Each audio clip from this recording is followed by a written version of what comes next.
আমাদের পার্শ্ববর্তী রাজ্য আসামে বন্যা পরিস্থিতি অত্যন্ত উদ্বেগজনক। আপনারা জানেন, সবাই টিভিতে, মিডিয়াতে, আত্মীয় স্বজনের মাধ্যমে জেনেছেন।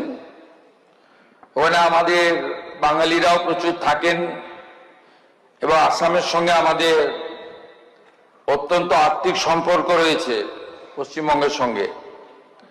প্রায় 100 জনেরও বেশি মানুষের মৃত্যু ঘটেছে। ভারত সরকার এবং আসাম সরকার এবং নানা সামাজিক প্রতিষ্ঠান, ব্যক্তিগতভাবে অনেকেই এগিয়ে এসেছেন।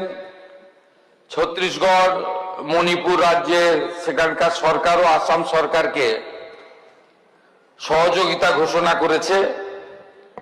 আমি পশ্চিমবঙ্গ সরকারের পক্ষ থেকে মুখ্যমন্ত্রীর ত্রাণ তহবিল থেকে 10 কোটি টাকা আর্থিক সাহায্য আসাম সরকারকে আমরা দেওয়ার জন্য এখানে প্রস্তাব রাখছি এবং আমরা সেটা আসামের মুখ্যমন্ত্রী মহোদয়ের কাছে পৌঁছে দেওয়ার ব্যবস্থা করব।